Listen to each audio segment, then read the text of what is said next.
Assalamualaikum warahmatullahi wabarakatuh. Kembali lagi di channel Radio Horor. Untuk kisah kali ini ada sebuah cerita yang ditulis oleh akun Twitter yang bernama @cikumunya. Dan untuk kisah yang akan saya bawakan kali ini yaitu sebuah kisah yang berjudul Tentang Aku dan Jiwaku yang Lain. Sebelum kita masuk ke ceritanya, tekan dulu tombol like video ini dan jangan lupa tekan juga tombol subscribe channel ini dan nyalakan juga lonceng notifikasinya agar teman-teman tidak ketinggalan cerita-cerita baru dari channel ini. Dan bagi teman-teman yang ingin membaca langsung ceritanya, nanti silahkan saja kunjungi linknya yang nanti akan saya sertakan di kolom deskripsi. Dan jangan lupa follow juga akun Twitter penulis. Seperti apa untuk kisah kali ini? Langsung saja kita simak berikut ini.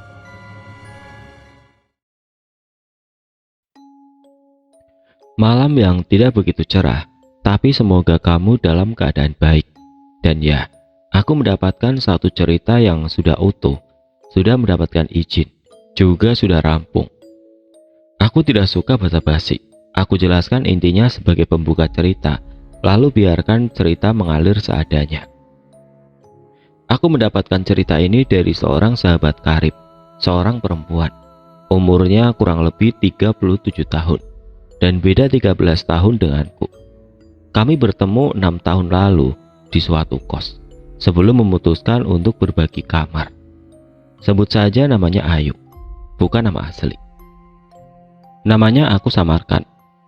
Ayu memiliki paras sesuai namanya, kulitnya putih dengan rambut coklat sebahu, matanya sayu dan hatinya selalu kosong. Lama tidak bersua, kami memutuskan bertemu di sebuah warung lalapan. Cerita dibuka dengan kesibukan masing-masing, karena lebih dari 4 tahun kami tidak bertemu, menjadikan malam itu malam yang panjang. Jadi begini ceritanya.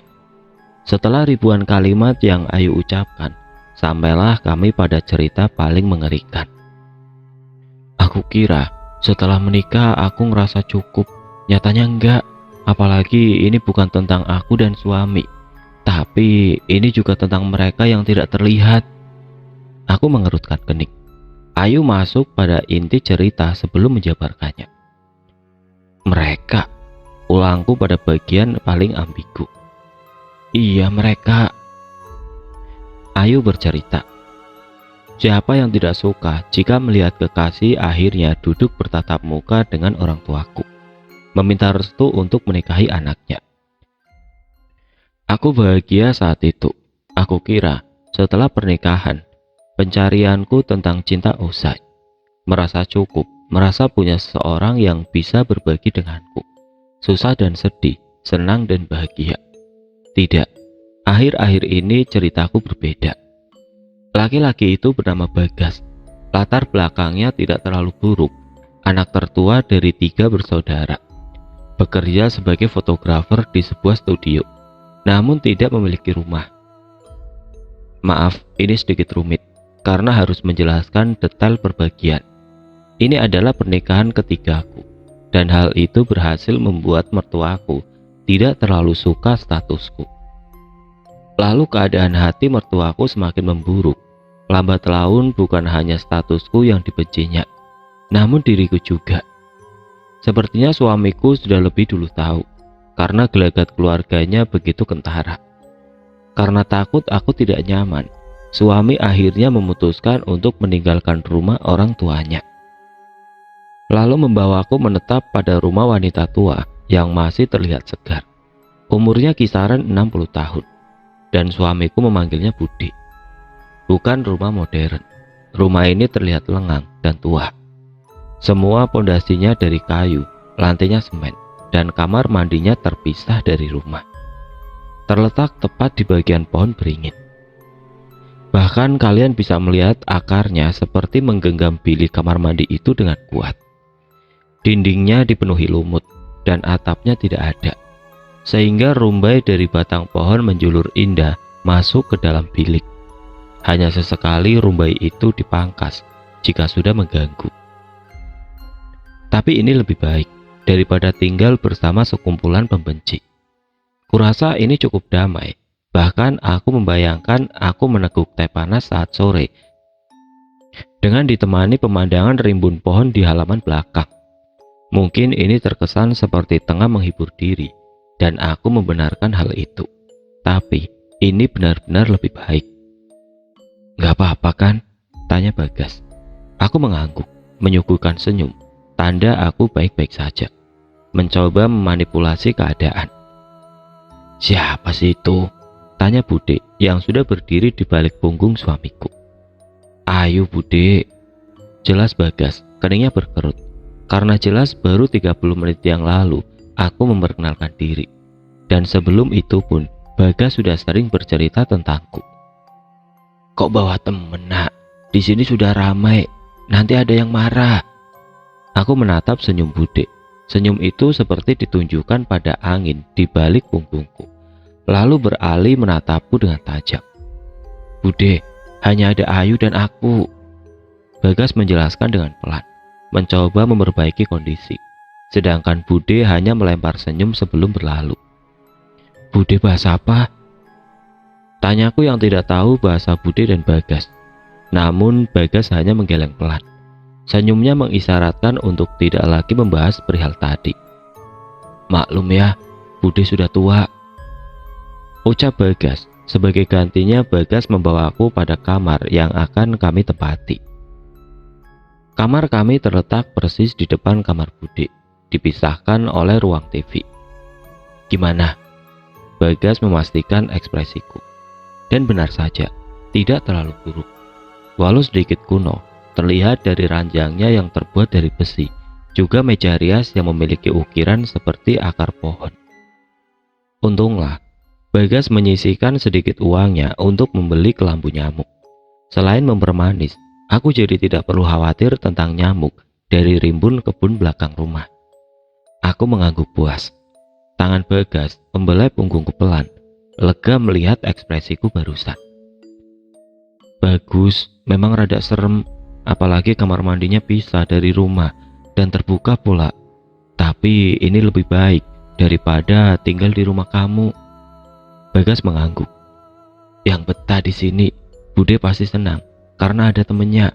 Sabar ya, nanti kalau panen belimbingnya bagus, kita langsung kontrak rumah," janji Bagas padaku. Aku memegang janji itu kuat-kuat.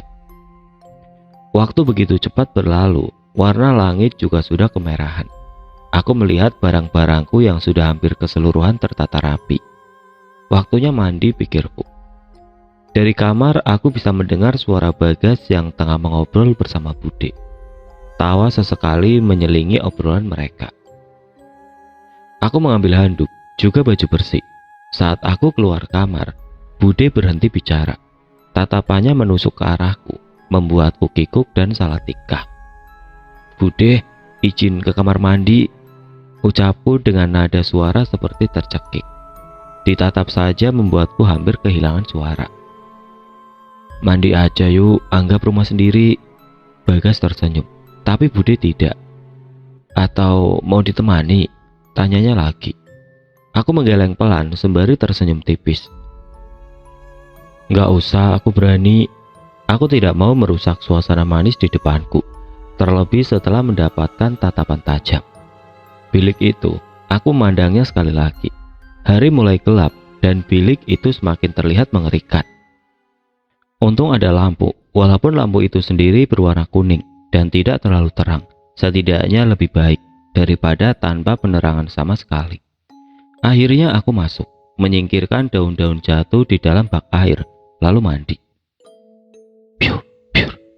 Aku merasakan rumbai batang beringin seperti menyentuh kepalaku. Belum aku pastikan karena wajahku penuh dengan busa sampo. Aku mencoba menyingkirkannya, namun semakin aku singkirkan, rumbai itu semakin panjang. Tidak hanya menyentuh kepala, namun juga tangan hingga kaki. Aku membilas rambutku dengan cepat, dadaku berdegup kencang. Dan saat busa sampo sudah hilang, dan aku bisa melihat dengan jelas, rumbai itu bahkan sudah dipotong, jatuh di atas kepalaku. Bahkan aku tidak sampai jika memang ingin memegang rumbai itu. Aku menggelengkan kepala, mencoba menghilangkan pikiran negatif dari dalam kepalaku. Sial, ucapku lirih. sebelum akhirnya melanjutkan kegiatan mandiku. Hari sudah malam ketika aku keluar dari dalam bilik kamar mandi. Aku berjalan pelan sembari menyincingkan baju tidur yang aku kenakan hingga tidak menyentuh tanah. Bayangan diriku terlihat jelas karena sinar bulan. Bayangan, aku terhenti. Kembali mengamati bayangan itu, bayangan yang besarnya bukan main. Aku menggeser badanku, mengamati pergerakan bayangan itu. Lalu kini terlihat dua bayangan. Bayanganku dan bayangan besar yang entah milik siapa. Bayangan itu membuatku menoleh ke belakang. Tidak ada siapapun. Lalu aku menoleh ke atas. Hening untuk beberapa saat. Beradu tatap dengan sosok perempuan setinggi pohon beringin yang menatapku dengan tatapan marah. Merah matanya, mulut besarnya, dan rambutnya yang menyerupai rumbai pohon menatapku dengan amarah. "Yuk!" Suara Bagas mengalihkan perhatianku. Badanku yang tadinya kaku, entah sejak kapan, sudah berlari memeluknya.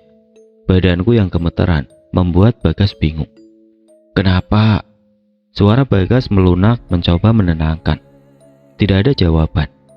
Dari balik punggung suamiku, aku masih bisa melihat sosok itu menyusut hingga seukuran manusia.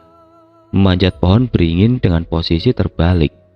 Mengerikan, nyaris tidak percaya dengan apa yang aku lihat. "Masuk saja," ajak Bagas. Tanpa menunggu jawaban, Bagas membawaku masuk. "Aku buatin teh hangat ya, kamu tunggu di meja makan saja. Bude udah masak." Aku mengangguk pelan, masih mencoba menyangkal tentang apa yang aku lihat barusan. Menyematkan baik-baik di kepala kalau tadi hanyalah buah dari rasa lelahku. Bude sudah duduk di ruang makan. Saat aku mendekat, "Bude," sapaku pelan. Tidak ada jawaban. Bahkan aku disuguhi tatapan dingin, menjadikan perjamuan makan malam ini terasa menegangkan.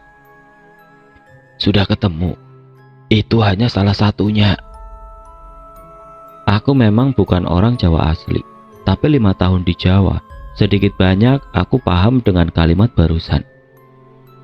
Hendak menanggapi, Bagas sudah datang dengan membawa teh panas. Bude tersenyum sumringah, sangat kontras dengan ekspresinya beberapa detik lalu. "Ngomongin apa, Bude? Kayak serius?" tanya Bagas. "Pengen tahu aja," timbal Bude. Kini aku merasa benar-benar terasing. Aku makan dalam hening, sedangkan Bude dan Bagas terlihat sangat akrab membahas masa kecil Bagas dengan segala kelucuannya. Aku tidak tertawa, entah kenapa rasanya sangat tidak nyaman. "Makan yuk," Bagas menyentuh punggungku, membuatku kaget. Entah berapa lama aku melamun, hingga nasi di piringku tidak tersentuh. "Mungkin masakanku gak enak," sindir Bude. Aku menatap Bude cepat. "Enggak Bude, enggak gitu." Buru-buru aku masukkan sesuap nasi dan ayam kecap ke dalam mulutku agar Bude tidak tersinggung. Makanan itu masuk ke mulut dengan mudah, sampai sesuatu terasa seperti menggeliat di dalam mulutku. Wah, wah. Aku membelalak melihat belatung yang tengah menggeliat di piring setelah aku muntahkan dari dalam mulutku. "Ah!" Teriakku tidak terkontrol, perasaan geli dan takut menjadi satu. "Kamu kenapa sih?" tanya Bagas melihatku dengan tatapan aneh. "Belatung, kamu gak lihat, ah?" Mukaku pasti terlihat frustasi waktu itu. Brak. Belum juga Bagas berbicara, semangkuk ayam kecap sudah terbanting ke lantai, berceceran kemana-mana. "Kalau nggak suka, nggak usah dimakan, apalagi sampai mengada-ngada," teriak Bude dengan ekspresi marah. "Kamu kenapa sih, Yuk? Bude udah capek masak loh, hargai dong." Tatapan Bagas menjadi jengkel, sedangkan aku menatapnya dengan tatapan tidak percaya. "Kamu gak lihat ada belatung?" "Gak ada belatung, Yuk, gak ada. Mending kamu istirahat saja. Dari tadi kamu mengada-ngada." Aku menggigit jariku, melihat punggung Bagas yang lebih dulu masuk ke dalam kamar. Aku kembali melihat piring di meja makan. Belatung itu masih ada. Pagi, siluet masuk di antara celah jendela, membuat mataku sedikit perih karena jam tidur singkat. Aku lihat Bagas duduk di sudut kasur, memegang HP dengan tatapan kosong. "Kenapa?" tanya aku sembari mengelus punggungnya. "Aku dipecat," ucap Bagas lirik. "Kok bisa?" Mataku yang tadinya sayup kini terbuka lebar. "Pandemi, si bos nggak bisa bayar karyawan. Foto acara nikah, pesta, prewed, file, semua batal," jelas Bagas sembari menghela nafas panjang. Butuh jeda cukup lama untuk mencerna kejadian pagi ini, sebelum akhirnya paham. Aku turut prihatin, baru juga matahari muncul, sudah ada saja masalah yang datang. "Ya udah, kan aku masih kerja," aku mencoba menenangkan. Beruntung statusku sebagai guru tidak terlalu terasa dampaknya. Hanya begitu terbiasa dengan keadaan yang mengharuskan serba online. "Habis ini aku mau ke kebun. Sekarang cuma kebun itu pemasukanku. Untung uang tabungan sudah jadi pohon belimbing. Obat dan pupuk juga sudah kebeli." Aku tersenyum tipis. Untung Bagas bukan manusia yang mudah mengeluh. Untung juga kami bukan pasangan yang suka kemewahan.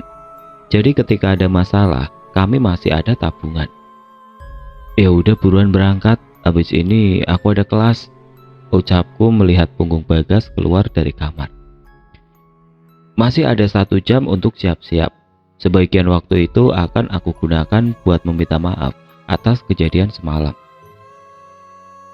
Bagaimanapun aku harus sadar diri jika masih mau menumpang di rumah orang." Keadaan sepi, tidak ada siapapun di ruang tamu saat aku berdiri di depan kamar. Mungkin Bude sudah ada di dapur, tebakku. Sampai suara nyaring terdengar sembari panci yang menghampiri kakiku, serta air yang muncrat kemana-mana. Klotak, langkahku terhenti. Bude berdiri tidak jauh dariku, tepat di depan pintu pemisah antara ruang tengah dan dapur. Bude berdiri sambil tersenyum tipis. Aku membeku beberapa saat. Aku pungut panci kosong yang ada di hadapanku. Aku menghela napas panjang. Baru juga meminta maaf, sudah kembali dibuat kesal. Aku berjalan ringan mencoba menyembunyikan rasa kesalku. Lalu tanganku terulur memberikan panci. "Ini Bude, lain kali hati-hati," ucapku lirik. "Kamu yang hati-hati," ucap Bude. Tatapannya lurus ke mataku, lalu turun ke arah panci. Dari dalam panci, aku melihat diriku tersenyum menatap lurus padaku. Entah kenapa kepalaku sudah ada di situ. Bukannya berteriak, kepalaku seperti melayang, bau anyir menyeruak, darah sudah di mana-mana. Air yang tadinya aku lihat tumpah ruah, kini warnanya merah pekat dan lengket. Lalu semuanya gelap. Pukul 3 sore saat mataku menatap pada jam yang tergantung di atas dinding. Aku terbangun, meraba tubuhku sembari mengingat hal yang mengerikan.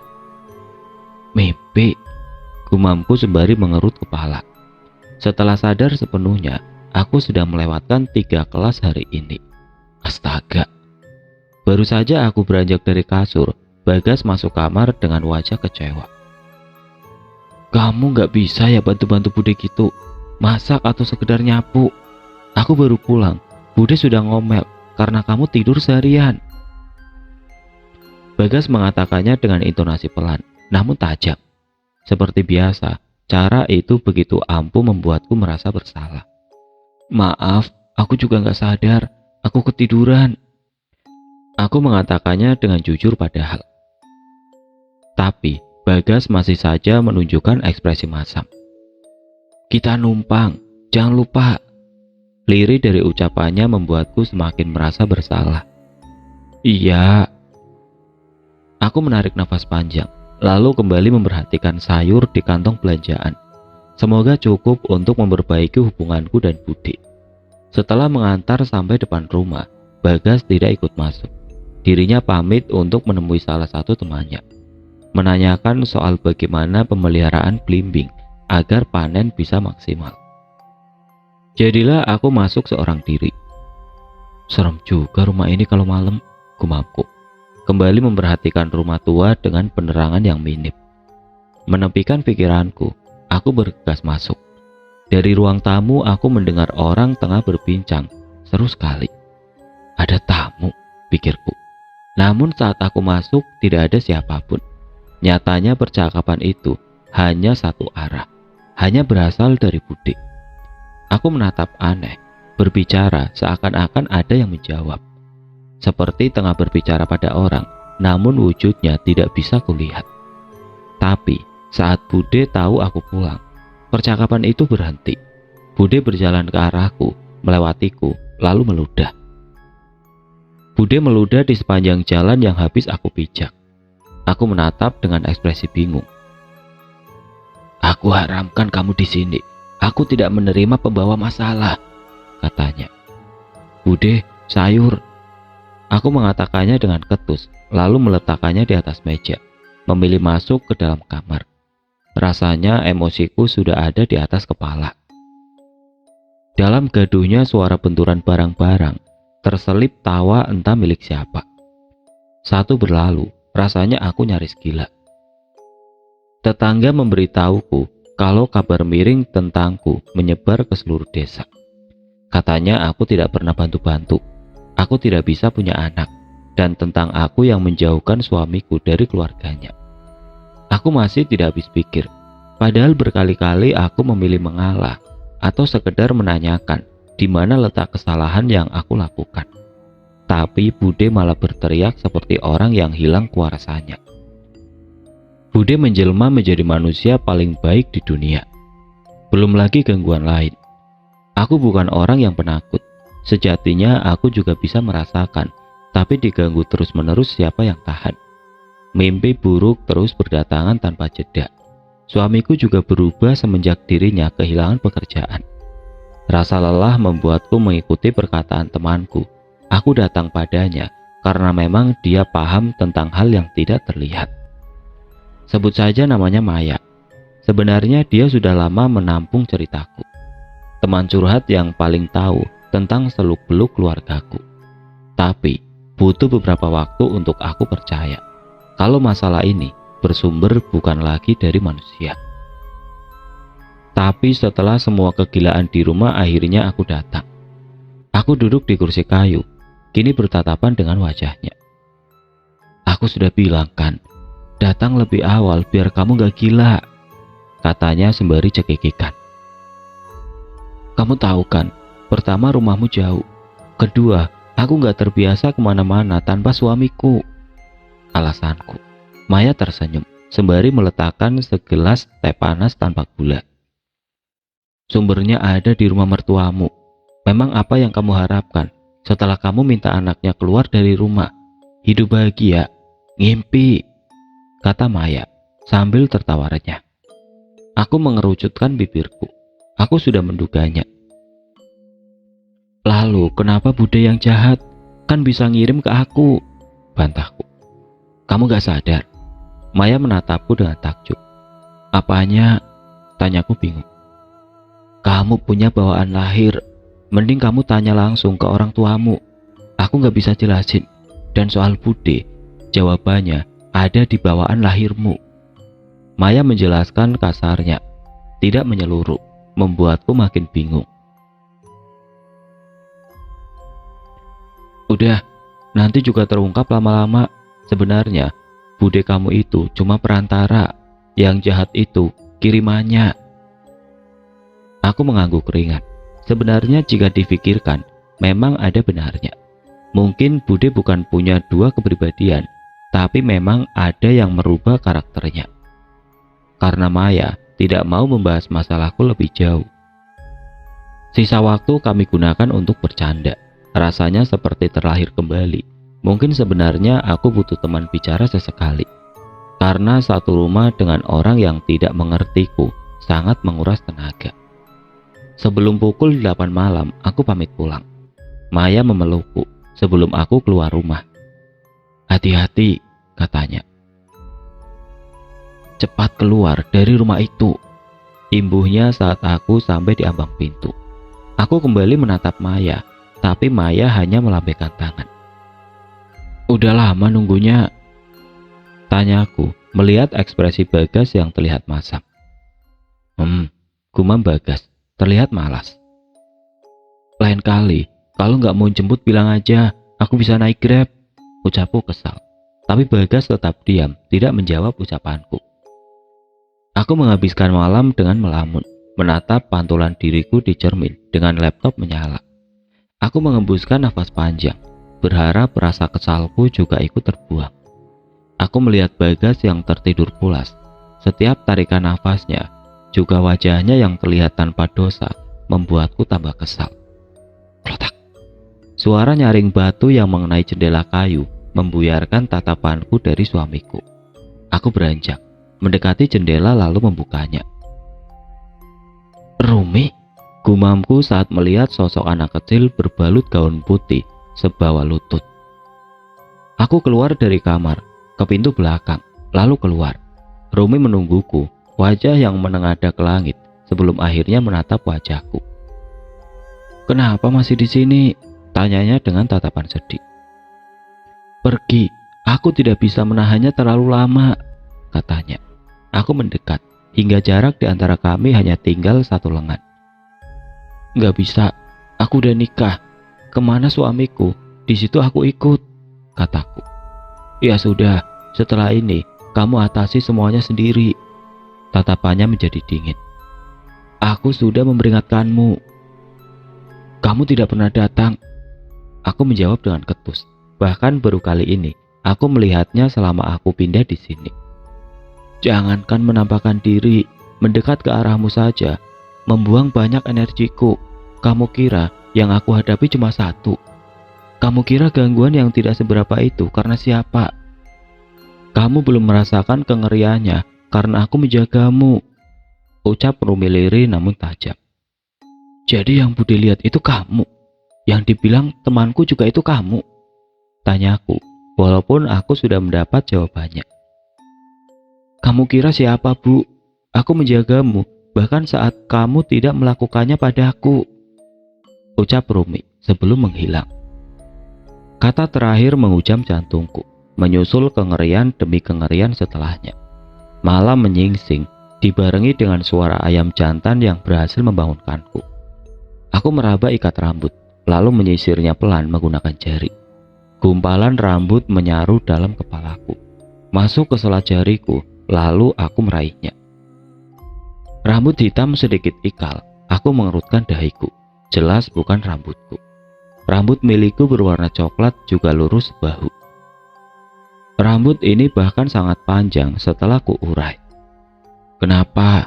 Tanya Bagas yang sudah berdiri di depan pintu. Entah dari kapan. Lihat, ucapku menyodorkan rambut yang aku temukan. Punya siapa? Bahkan Bagas saja tidak mengenali rambut itu. Masuk ke rambutku tadi, bukannya aneh, yang tidur di kasur cuma kita, dan rambutmu pun pendek, ucapku. Sudah, buang saja. Aku mengangguk. Setelah Rumi datang, rasanya memang ada sesuatu di rumah ini. Dan sepertinya Bagas juga tahu. Pagi, disusul pagi yang lain.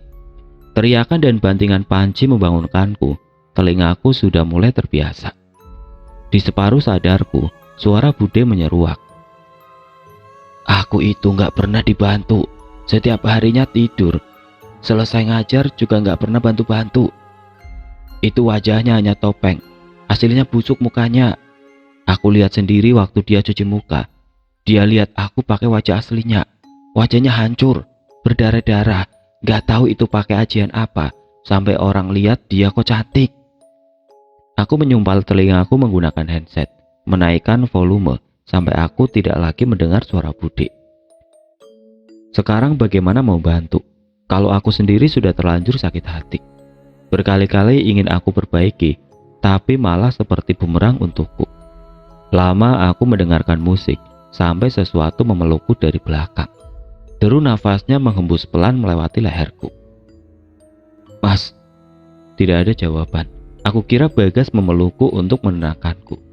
Aku mengelus tangannya, berbulu, kasar, dan bau busuk. Aku melihat lengan Bagas. Secepat kilat aku membalikan badan. Disinilah letak kengeriannya. Aku beradu tatap dengan 2 bola mata merah yang tengah tersenyum, memamerkan barisan taring miliknya. Mas, ulangnya dengan nada mengejek, membuatku membelalakan mata. Ah, pekiku melompat dari kasur. Menghilang, sosok besar hitam itu seperti lenyap tidak berbekas. Aku membuka jendela, membiarkan cahaya masuk menerangi seluruh ruangan. Bisa-bisanya mereka menerorku pagi buta begini. Belum juga selesai rasa kagetku, pintu dibuka dengan kasar. Bude memandangku dengan tatapan aneh. Lama-lama, gila kamu kalau tetap di sini. Bude sengaja mau bikin aku gila. Ini ulahnya Bude, tuduhku. Lah awakmu gawe demit, aku juga bisa. Ingon-ingonku banyak, ucap Bude dengan angkuhnya. Tuduhan yang tadinya aneh malah diiyakan langsung. Tatapanku kian tajam, membalas tatapan angkuh Bude. Tok tok tok. Suara ketukan pintu membuyarkan pertengkaran sengit antara aku dan Bude. Sosok perempuan masuk sembari membawa rantang makanan. Bude, ini titipan dari ibu, ucap perempuan itu. Dia melewatiku seolah aku tidak ada. Hanya dititipi 2 buat Bude sama Mas Bagas, ucapnya. Makasih loh sis. Baiknya sama Bude, enggak kayak gitu. Tatapan sinis mengarah padaku. Aku menelan ludah sekalian dengan rasa sakitku, sebelum memutuskan untuk masuk ke kamar dan menutup pintu rapat-rapat. Dari luar aku masih mendengar celotehan Bude. Karangan cerita seakan-akan aku manusia paling busuk di dunia. Sedangkan Siska, saudari iparku, menimpalinya dengan tawa penuh arti. Malam kian larut. Saat suamiku masuk ke dalam kamar, aura dingin tergambar pada wajahnya. Tidak ada pertanyaan, sekedar basa-basi tentang aku yang dari pagi mengurung diri di dalam kamar. Entah menanyakan tentang keadaanku, suasana hatiku, atau tentang aku yang sudah makan atau belum. Walau begitu, aku menyuguhkan teh panas sebagai pembuka kata. Mencoba mengalah karena aku ingin membicarakan hal serius. Pindah yuk. Aku masuk ke inti cerita. Ekspresi Bagas berubah drastis setelah mendengar kata pindah. Kemana lagi? Aku sudah keluar dari rumah orang tua aku. Sekarang aku nggak kerja. Belimbing pun sudah panen. Dan semua serba pas-pasan. Terus kita mau kemana? Aku terperangah. Tidak pernah sekalipun Bagas seperti ini. Kalaupun aku salah, Bagas yang aku kenal akan menjelaskan dengan bahasa kasih. Tidak dengan nada tinggi seperti ini. Setelah mengatakan itu, Bagas keluar. Aku menguntut keningku yang mendadak pening. Harus pakai cara apa lagi, pikirku. Setelah merasa lebih tenang, aku meraih teh yang sudah dingin, membawanya ke dapur. Suasana dapur sepi, lampu juga sudah dimatikan. Sepertinya Bagas keluar lagi setelah ajakanku pergi dari rumah ini. Aku menghela nafas panjang, mulai membersihkan gelas dan tumpukan piring. Bau busuk menyeruak saat rantang makanan aku bongkar. Dahiku mengernyit. Bukannya ini yang diantar Siska tadi, gumamku. Dan lebih kaget lagi saat di dalam rantang bukan sisa nasi yang terlihat, melainkan gumpalan rambut, juga bunga melati yang berbau busuk. Aku menutup mulutku, mendadak badanku lemas. Dia tahu, dia tahu. Suara itu menggema, mataku mengikuti sumber suara. Badanku kaku saat mataku menatap sosok pocong. Sudah berdiri persis di pintu belakang. Di belakangnya banyak sosok lain. Banyak sampai ke kebun belakang. Dia tahu, dia tahu. Kata itu terus terucap dari sosok-sosok itu. Dan dia yang paling besar, perempuan itu yang aku lihat pertama kali, menatapku dengan mata merah dan senyum yang membelah wajah. Sudah tidak ada yang menjaga, ucap sosok itu. Aku berpegangan pada pinggiran bak cucian. Badanku bergetar hebat. Butuh waktu untuk beranjak sebelum berlari kencang menuju kamar. Brak! Aku membanting pintu. Memaksa pintu itu tertutup rapat-rapat. Menguncinya juga. Lalu aku naik ke kasur, menarik selimut dan bersembunyi di dalamnya. Hening. Hanya suara deru nafas dan detak jantung yang sedari tadi heboh sendiri. Aku membekap mulutku kala sesuatu masuk ke dalam selimut. Aku memejamkan mataku sekuat tenaga. Lambat laun sesuatu itu semakin masuk dan semakin masuk, tidak memberi jeda untukku bernafas. Ah! Teriakku tidak terkendali saat aku lihat kepala sosok perempuan itu berada pada pahaku. Aku berteriak seperti kesetanan, loncat dari kasur, sementara badanku bergetar hebat. Dari balik pintu, Bagas masuk dengan tatapan kaget, lalu memegang pundakku. "Kenapa sih, Yuk?" tanya Bagas. Aku meremas kulit kepalaku. Rasanya warasku hampir keluar dari kepala. "Persetan denganmu, aku mau keluar dari rumah ini. Mau kamu ikut ataupun tidak?" ucapku setengah berteriak dengan air mata yang tidak lagi bisa aku bendung. Bagas diam seperti orang linglung. Bagas yang tadinya sangat bisa aku andalkan, kini tidak berdaya. Setelah aku tenang pun, saat aku mencoba untuk membahas pergi dari rumah ini, dia mengatakan tidak akan keluar dari rumah ini.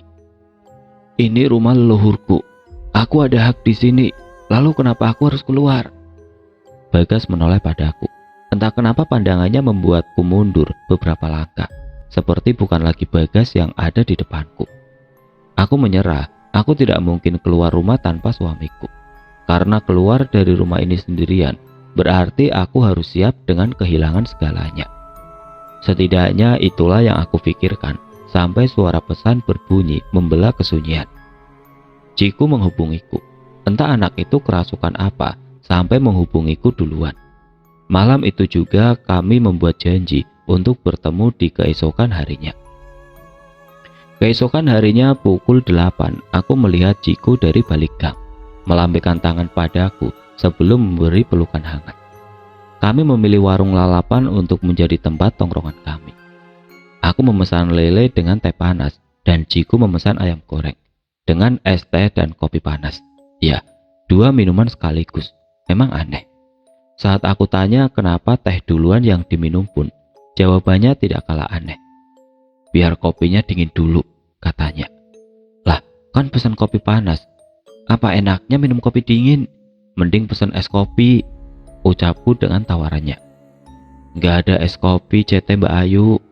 Lagian nggak suka kopi panas. Harus dingin dulu, baru ketemu enaknya," jawabnya. "Terserah," balasku. Tadinya aku hanya membahas hal ringan tentang pertanyaan basa-basi yang membuat kami saling melempar tawa. Lalu dari obrolan ringan, aku masuk ke cerita-cerita mengerikan yang aku alami, dan sosok perempuan tinggi yang senyumnya membelah wajah. "Ada banyak, Mbak Ayu, bukan dia aja, itu gudangnya." Ucapan itu meluncur begitu saja dari mulutnya. Anak aneh ini memang selalu menebak dengan asal, tapi tepat sasaran. "Soal bude?" tanyaku. "Cuma alat, yang ngerti itu keluarganya suaminya sampean. Rumah yang sampean tempati punya leluhur itu, yang jagain rumahnya banyak.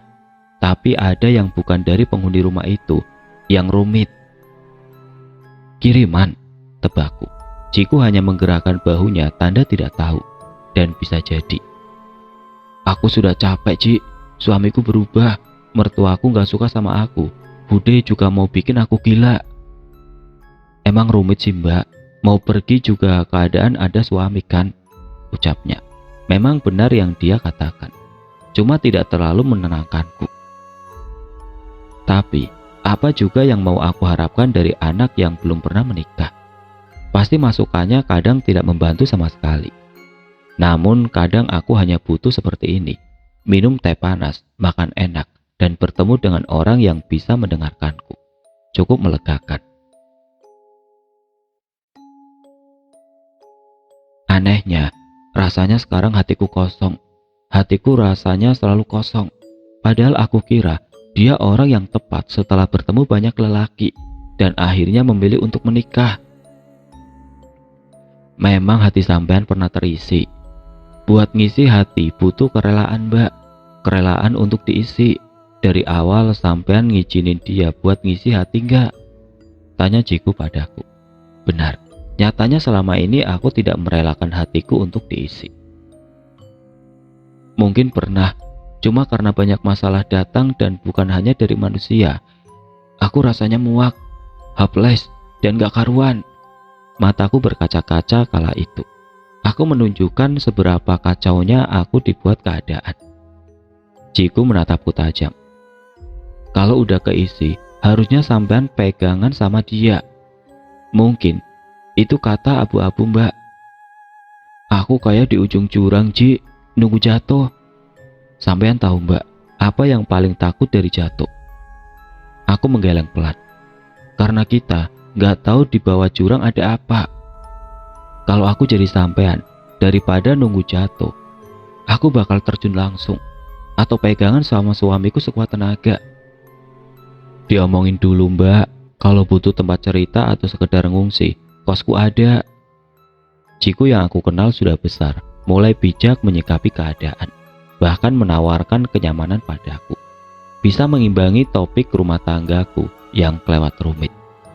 Setelah cerita panjang, Ciku melambaikan tangan padaku. Kami berpisah di persimpangan jalan.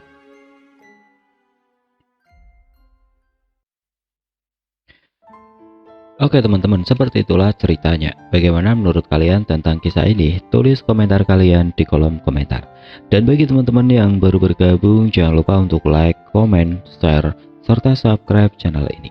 Dan nantikan kisah-kisah horor berikutnya tetap di channel Radio Horor.